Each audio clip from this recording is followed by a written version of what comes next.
All right, what's up, y'all? It's your girl, sometimes your boy, Charlotte Carolina, back with another one. Okay, remember the previous video I did about Paul Mooney and how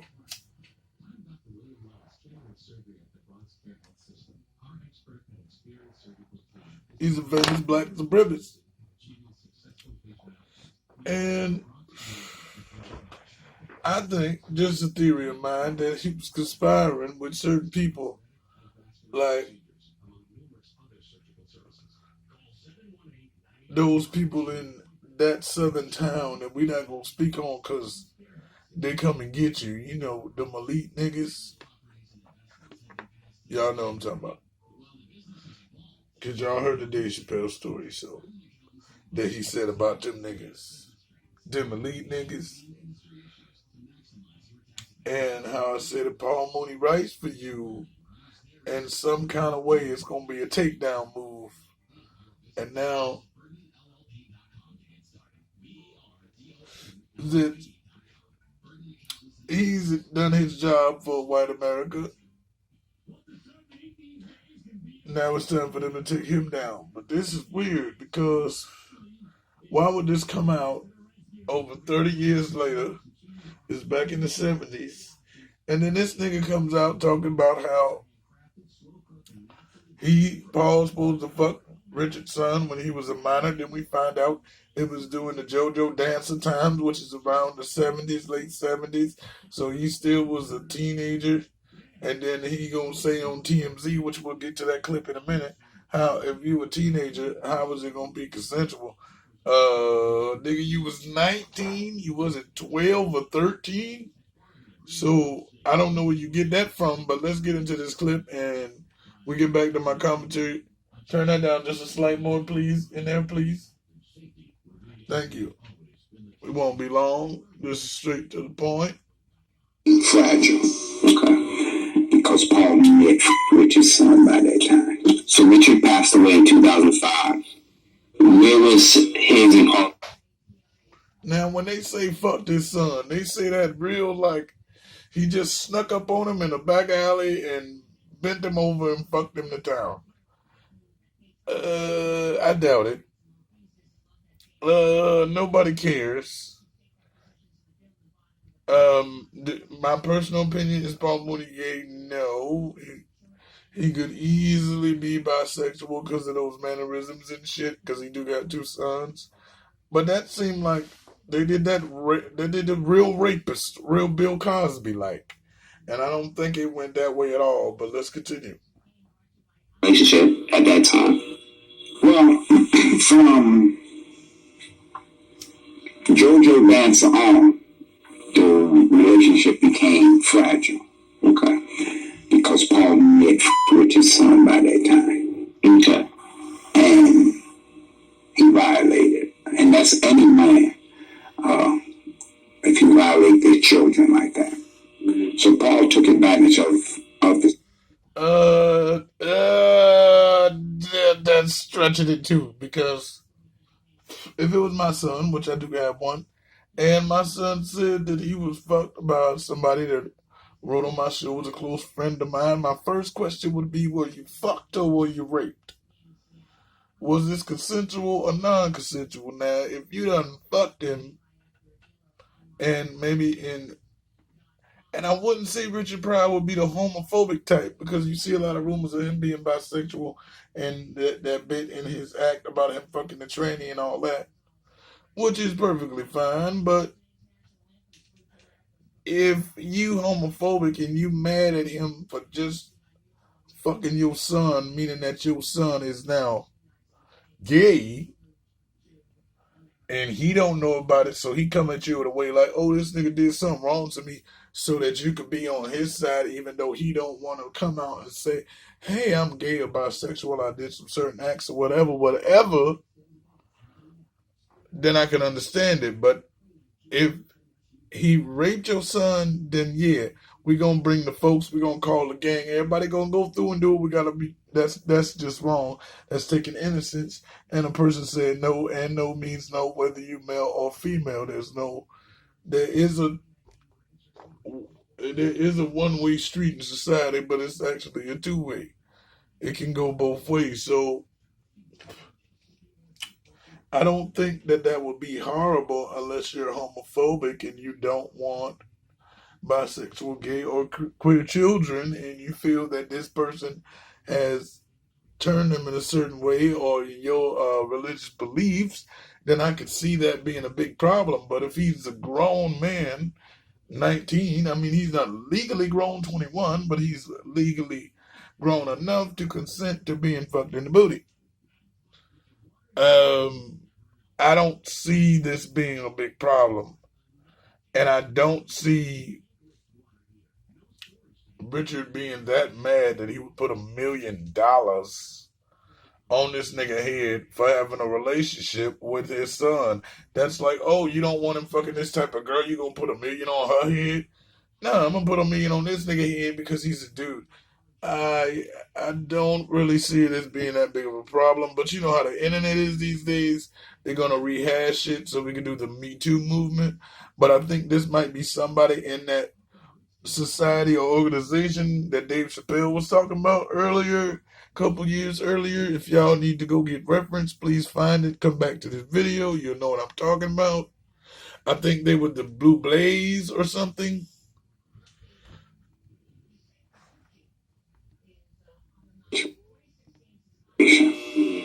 And so from there on, wherever Paul Mooney was to Richard, and there was a time that Paul Mooney was Richard's friend. You know, I acknowledge that. Which is why the gay community really couldn't say anything that they attempted to about Richard, because Paul Mooney was his friend. And they laughed. So when Paul did what he did, it was a violation of friendship first, and then my son, you know, right? And in some circles, that's supposed to be dealt with. Was there ever a conversation to retaliate against that? Yes, yeah, of course. To what extent? To the extent of Richard didn't want him on the planet no more. He shared it with me, and he said he wanted somebody killed. Which that wasn't his conversation, so I just attribute that he must be high right now. And it's Friday. This is the high day, so it's Friday, Saturday, Sundays. By Wednesday he'll be straight, because I knew the pattern. And I asked him again, because Richard never spoke like that. And I just said, do you remember what you said to me last week? And he was on. This story got holes in it already. He said Richard don't speak like that. Now, if Dick don't speak like that, why the hell all of a sudden he gonna speak like that on this situation? Is it because your book coming out, old man, and you trying to get a clout chasing nigga? You trying to cap on no cap, nigga? Fuck you mean, man? How you gonna run a legend name through the dirt and all these legendary niggas, man? Fuck your book, nigga. We don't even know who the fuck you are, nigga. Fuck you, nigga. Keep your fucking mouth closed, nigga. So clear, it was like, okay, it's serious. And so then I asked him, what is it about? He said, $1 million. I want somebody killed. I was like, damn, I'm not a killer. I'm not that person. But I did give it thought. I know some people, some damn where. Okay. And that also add to his conviction right there, nigga. Oh, I'm not a killer, but I do know somebody somewhere. Nigga, fuck, nigga.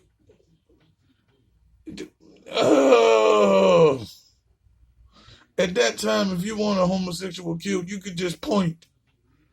Nigga, you had to spend $1 million strong for that? Shit. Give me, what? 60,000 and $1 million on lawyer fees, nigga. Fuck you mean? Clout chasing ass nigga. The biggest problem with those people would have been you saying $1 million to them, because they would did it for like 10 grand, right? And then, so I asked him, what was it about? And this is the first time you heard about it? It says, it was the first, when he told me the first time, I thought he was high. I just knew that high conversation. But because he was so adamant about it, I asked him again that Wednesday. And then he went into detail. And that's when he told me what went on.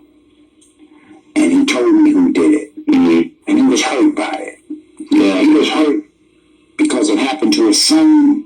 And he was really hurt, which I don't think Paul Mooney understood, because someone that I took as a friend did that to me. Right. wow. Okay. And this is his son was like young at the time. Yeah, Richard Jr. Yeah, Richard was a little boy. We wanted us discussing that Pryor asked or requested religion for some. Okay, now he said, "Little boy, we have to clarify to you when you're talking about pedophilia, nigga. You have to clarify this shit, nigga. In certain states, you can fuck a 17-year-old, nigga. Like you have to clarify this shit. You just have to.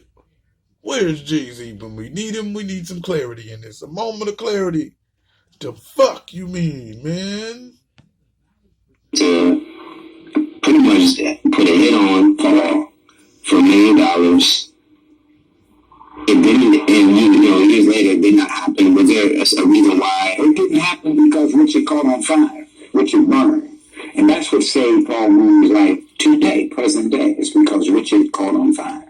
And then that became the primary. Before that, it was Paul Mooney. You did this to my son. It was betrayal. My son. And then you pretended like it didn't happen. So, had we... Yo, that's shaky to me, right? And this is really shaky because this is present day. I want to talk to you about the claims from Sean Carr. We had a sexual relationship activities. Is there any truth to that? I know that Paul Mooney's denied it. Well, whatever happened in my life, it happened when I was young. Way before the 80s. Was it a sexual relationship? How can any relationship be considered if I was a teenager? Right. That's that bullshit, bro. That's that bullshit motion. I want to hear that. I have nothing to say at all about the situation. We were aware of the alleged claim that your father put out on some claims. Thank you. I appreciate your time, Mr. Martin.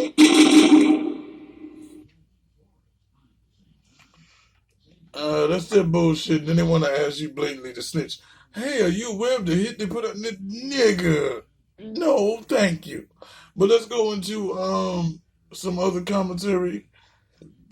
And let's keep focusing your mind on this story, which is some bullshit, y'all. Let's get it. I know Paul Mooney's like, damn. Who the hell let the damn cat out the damn bag, okay? So anyways, there was a lot of speculation yesterday. It was trending all over Twitter. The woke Mushmouth community was shook. There was all types of conspiracies. Some people feel like, okay, Paul Mooney done pissed off the wrong people. They're trying to taint his legacy like Bill Cosby. Other folks was like, I've been told you he was gay, but y'all try to ignore it because he be talking all that woke shit. So, I don't know, but Twitter, honey, Black Twitter was a mess yesterday, but I was here for it, bitch. So, this is my thing. Initially, when the reports came out, it was being reported as if Richard Pryor Jr. was really young. So I'm like, damn, what kind of perverted shit is this? Because I'm thinking, it's a kid that's getting, sexed by Paul Mooney. But if you do the timeline, the guy mentioned that it was during JoJo Dancer. And they were also saying that when the hit was placed on Paul Mooney, Richard Pryor, the hit stopped because Richard Pryor burned himself, which we know was in the 80s. So if you go back and do the math, at that time, Paul Mooney would have been 39 and Richard Pryor Jr. would have been about 19. So he wasn't technically like a little kid, like 12, 13. He was technically an adult and he was old enough to consent to sex. But that's still weird as fuck, okay, that you're fucking your friend's son. But I digress. Okay, so the whole situation is just really crazy. Now, as far as the whole sexuality thing, it's not really a secret because as we all know a few months ago, because I did the video on it, Quincy Jones, old ass honey, said, you know what, I'm not going to be here much longer anyway, so I'm about to spill all this tea. And Quincy Jones was telling it all about how Richard Pryor... Fuck Quincy Jones. Marlon Brando and all these Hollywood people was just fucking each other, fucking, dogs and cats and mailboxes. If they could stick their pin in it, they was here for it, okay? Quincy Jones was spilling all that damn tea that I wasn't ready for. So I wasn't really shocked about this. And then somebody on Instagram let me know about this roast that Richard Pryor did back in the day on Paul Mooney. And in that roast, it made me uncomfortable. I was like, I've never seen this roast before. It made me very uncomfortable. He was talking about Paul Mooney, you know, having sex with white men, letting them do stuff in his mouth. Bitch, I wasn't ready for that. I said, what kind of sexual deviant roast is this shit? Anyways, y'all go ahead and check this. I don't know, y'all. I'm just calling bullshit. Somebody trying to take this nigga down. I think it's part of the Me Too movement. I think we need to calculate some years and ages before we start calling out things like that, man. And also, like I said, Richard Pryor's dead. Let the legend rest. Let this shit go. And does anybody talk to Rain Pryor yet? I want to see what his daughter got to say about this whole situation. This is real shaky, y'all. It's real shaky. This when comedy's too real, y'all. I don't know. I think niggas is snitching. They talking too much and following movements. But y'all know how we do it over here. You like, comment, and subscribe. It's your girl, sometimes your boy, Charlotte Carolina. You know my slogan. I'm flexing on these niggas and old like Hulk Hogan. And I'm out this bitch. Man, legends fucking other legends, son. What the fuck? WTF, SMH, OM, goddamn. And I'm gone.